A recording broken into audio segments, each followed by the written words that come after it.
1985, Ireland. Bill Furlong, a coal merchant, works hard to provide for his family. In general, he is an ordinary working man, living a life that moves steadily along. It was Christmas Eve.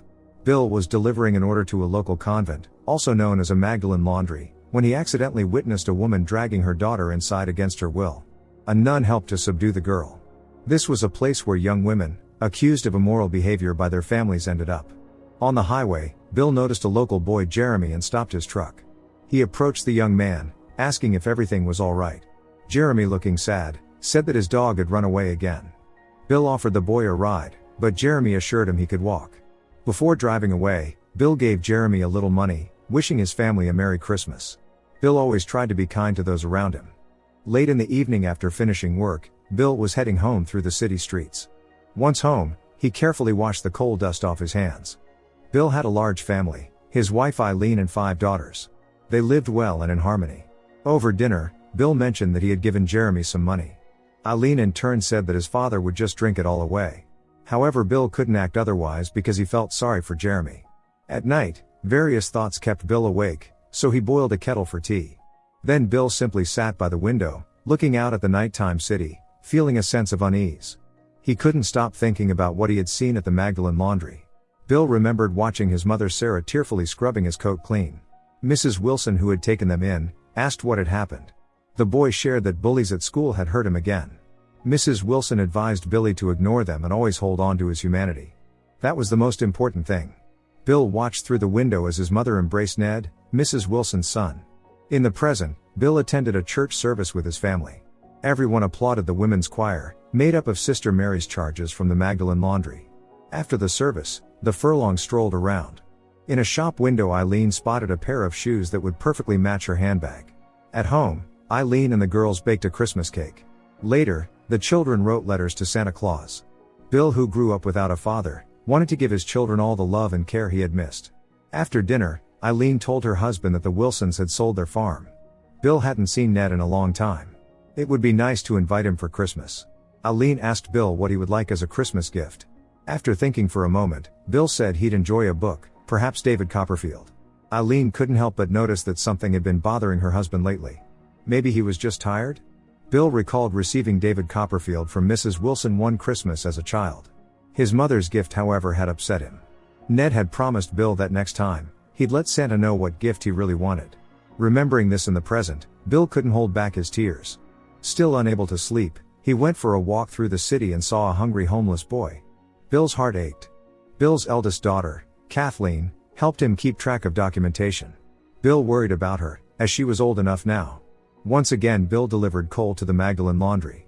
Screams echoed from within its walls. Driven by curiosity, Bill stepped inside and from a distance, saw young women working tirelessly. One of the nuns approached Bill, indignantly asking what he was doing there. Bill explained that he was looking for Sister Mary to get payment for the coal. It was clear that men were unwelcome in this place. When one of the girls saw Bill, she begged him to help her escape. She couldn't stay in this horrible place any longer. When a nun noticed them, the girl ran away in fear. The nun made it clear to Bill that he was not to enter again. After work, Bill washed his coal-stained hands as usual, recalling the day his mother collapsed. Mrs. Wilson had called for her son in a panic, but Ned couldn't help Sarah, she wasn't breathing. That was how Bill became an orphan. These memories still caused him pain. Later, he told his wife about what had happened that day at the Magdalene Laundry. Bill felt guilty for not being able to help that girl. Eileen said it was none of their business. At least there, the girls were warm and fed. If it weren't for the nuns, they wouldn't even have a place to live since their families had abandoned them. But Bill found it hard to accept that. Some of those girls were Kathleen's age. Eileen urged her husband not to be so soft-hearted. In life you have to turn a blind eye to many things, there's no other way. The most important thing is that none of their daughters would ever end up like those unfortunate girls. At that moment Bill mentioned Mrs. Wilson. If she hadn't taken him and his mother in, where would they have ended up? It was Mrs. Wilson who taught Bill kindness. The couple's difficult conversation was interrupted by one of their younger daughters, who couldn't fall asleep. Bill remembered how Mrs. Wilson told him he could stay in her house as long as needed. The boy wondered if his father even knew what had happened. Mrs. Wilson didn't know the answer. The past still haunted Bill. Why had his father abandoned him? Bill developed chronic insomnia. Eileen didn't know how to help her husband. Early in the morning before dawn, He delivered coal to the Magdalene Laundry and discovered that same girl locked in a cold shed. It was her punishment for daring to speak to a man. The girl didn't even know if it was day or night.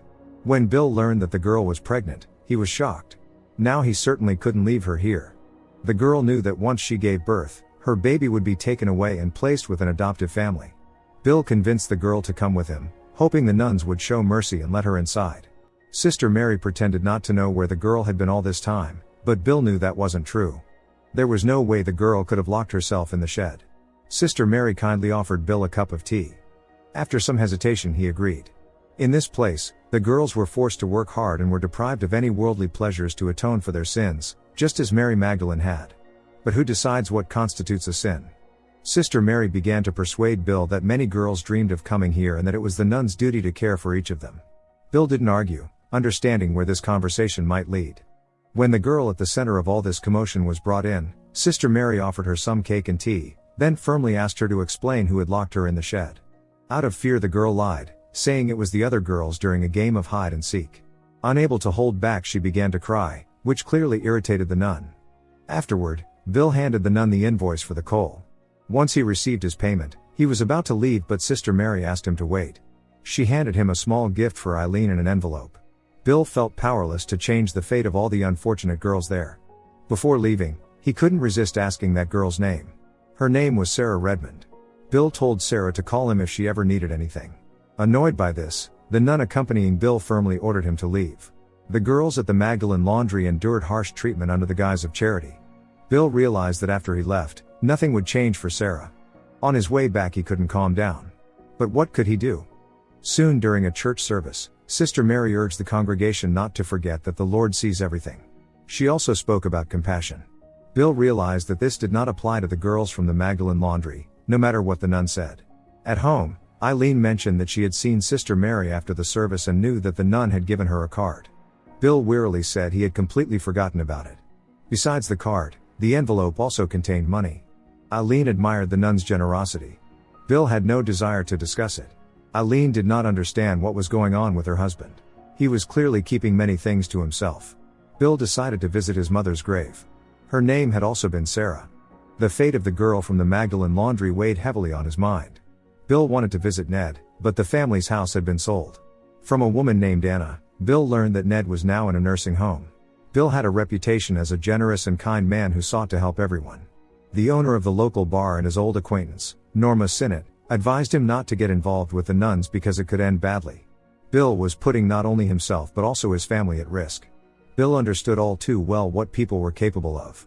As a Christmas gift for his wife, Bill bought those very shoes she had admired in the shop window. A puzzle in the shop window brought back childhood memories.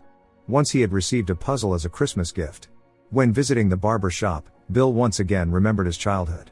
Ned had once taken him to a barber shop. After his mother's demise, Ned had become like an older brother to Bill. There was no one closer to him. At the same time, Bill knew about the secret romance between his mother and Ned. So when Sarah suddenly passed away, it was their shared tragedy. Even after all these years, Bill could not let go of the past. At some point he was overcome with a bad feeling and returned to the Magdalene Laundry, finding Sarah in the same cold shed. Apparently the previous punishment hadn't seemed sufficient to the nuns, and they had decided to prolong it. Bill was determined to take Sarah away from there, and he didn't care about the consequences. Sarah was too weak even to stand.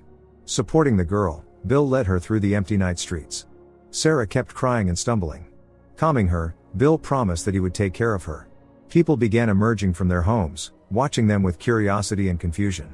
Since Sarah was no longer able to move on her own, Bill carried her. Finally they arrived at Bill's house. Sarah was very frightened, but Bill assured her there was nothing to fear. Here, she was safe. This film is dedicated to all the young women ever sent to Magdalene Laundries from 1922 to 1998, as well as to the children taken from them. Don't forget to subscribe to our channel not to miss more exciting new products. Also, the authors will be pleased if you leave your opinion in the comments.